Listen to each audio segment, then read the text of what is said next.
Hello, welcome to my YouTube channel. I'm Sally Jacks. Today it's a little bit of a mixed vlog. So you know that I always deliver everything that's going on. So it's all happy, all great, all fluffy, crafting, and then wallop. Something always has to hit you, doesn't it, in life? Because life isn't plain sailing.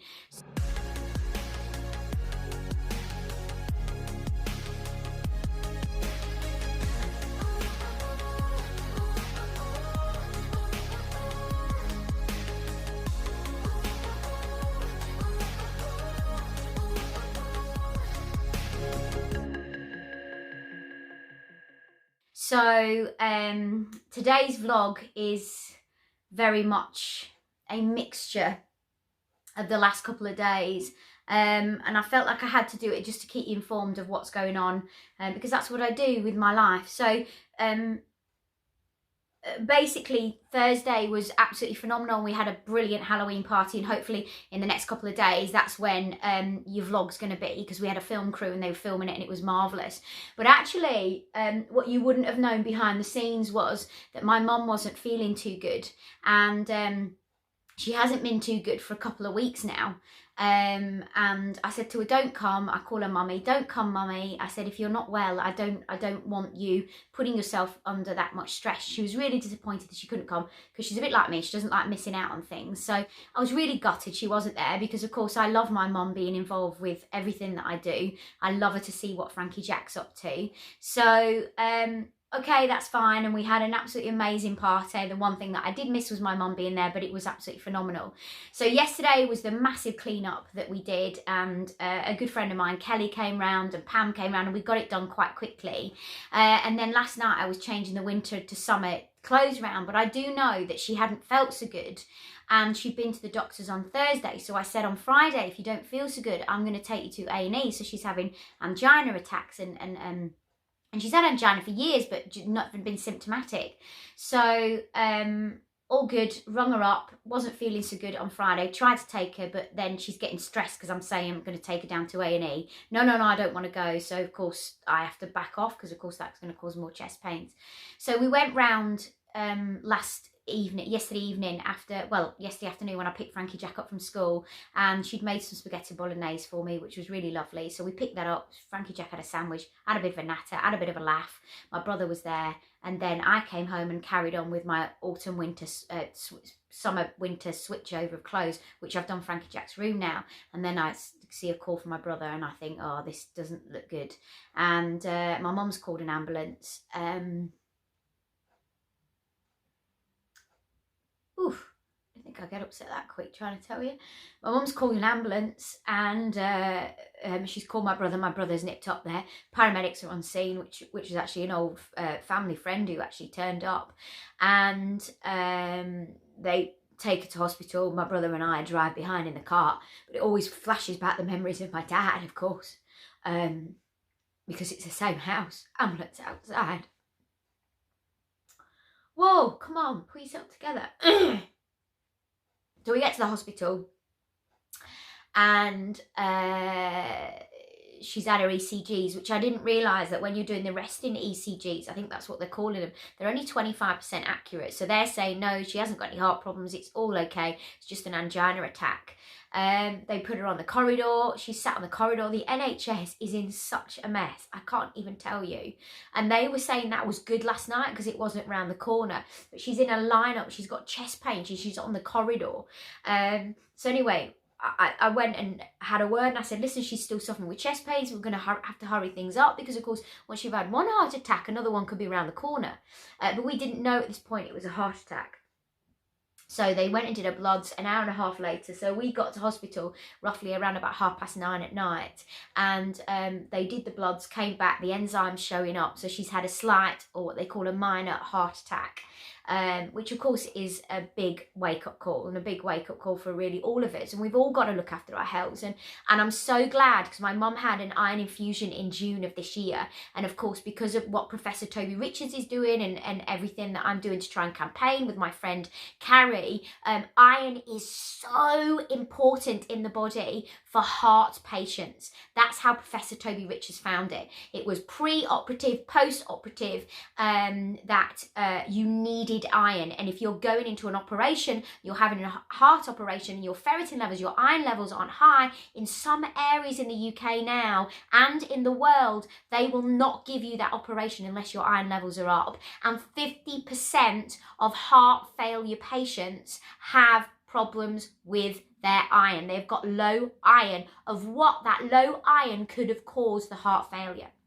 So I'm so pleased that we've had that iron infusion. So if anything is going forward, I know that she's at the best possible level for our iron levels. But then we were waiting around, so I took my coat off, I've got my head on the side, we both fell asleep. So 4 o'clock in the morning, she gets a bed on the coronary care.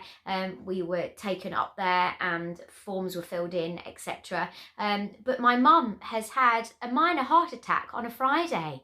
Now, unfortunately, and I'm not blaming NHS staff because it's not their fault, but because of lack of funding, which of course, again, you can't blame the government because they're not a bank. It's such a mess because of lack of funding. My mum, you can't have a heart attack on a Friday. So if she'd have had a heart attack on a Monday, she'd have had an angiogram or whatever you call them, and she would have been in on the Tuesday. If she needed a stent fitted, boom, back to hopefully normality or recovering. And all the better because she's had an iron infusion. But because it's a Friday, there's no staff. So the NHS are lacking in funds, yet my mum is now in a bed for 48 hours just being looked after, which is fantastic. I can't knock them. And this vlog is not knocking the NHS. It's knocking, or the staff, should I say, it's knocking the fact that that is a waste of money. She needs to be in that bed, but she needs the treatment today. And they can't do it till Monday. I am just flabbergasted.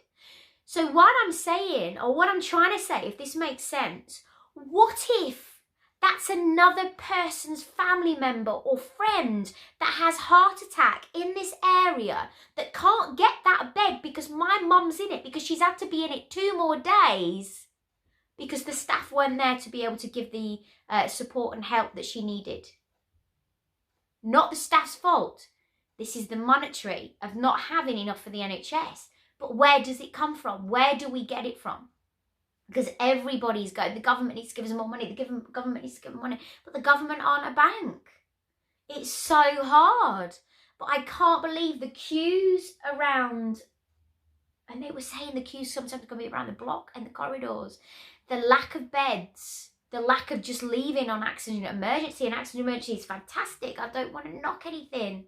But you hear horror stories about people that have been left in the rooms and they've had a heart attack and they don't know because they're overstretched. And it is just fearful that is then your loved one, because you read it in the magazines, you read it in the newspapers and you get upset about it.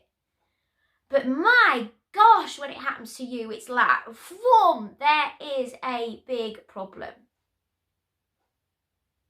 But also, how many of those heart failure patients, how many of those heart patients that are on the coronary care unit that my mum is on now, that have got low iron deficiency, that have never been picked up by their GPs, that aren't going to be successful through that operation because their iron levels aren't right, that aren't going to recover quicker because their iron levels aren't correct because it hasn't been picked up. It's a mess. I just think, oh my gosh, and because I know what I know now, and there's no going back, because I know about the levels and I know where they should be, and I know that it causes mental health problems, and I know that it can cause postnatal anxiety, postnatal depression, bad bruising, lack of hair, kidney failure, heart failure. I'm then going, I only know this area. What if there's another area that we're not training people in properly, or those levels aren't right, and it is frightening. It is so frightening. So I'm in hospital last night and I'm just anxious, but then again, it's not good for me. You're anxious, you're uptight because you're thinking, are they doing the best? I don't know they're doing the best and I don't want to call, but it's frightening. Now I know what I know. It is so scary. And then I get told she can't be seen till Monday. We're just keeping a stable condition, which is great. But the quicker you get to that heart and sort it, the less likely, or the percentages go down of that next heart attack. So my mum is now waiting a 48-hour gap or 72-hour gap instead of being seen straight away. Anyway, I did say it's good, bad and the ugly on my YouTube. And unfortunately, I'm not all fluff because life isn't like that. So people might have seen a glorious party on Thursday night for Halloween and it was tremendous. But it comes down with a smack the day after, and that's life. And it's a bag of poo at times. But the best thing about it is of course, that she's well, as in stable, and she's good. It just infuriates me that we can't get that angiogram, and if she does need another stent fitted, getting it sooner. Go get your iron levels checked. I'm going to say it again. I know I keep saying it every vlog, but get your iron levels checked. I better go downstairs because Frankie Jack's crying. We're going to take him to see Nana this afternoon. I love you lots. I'll see you later. I'm sorry to be hard hitting, but you follow my life. You follow me, and you follow the good, bad and the ugly. I'll see you later. Lots of love. Please don't forget to subscribe. Please don't forget to thumbs up. Press that bell notification. He's shouting, so I better go. See you later.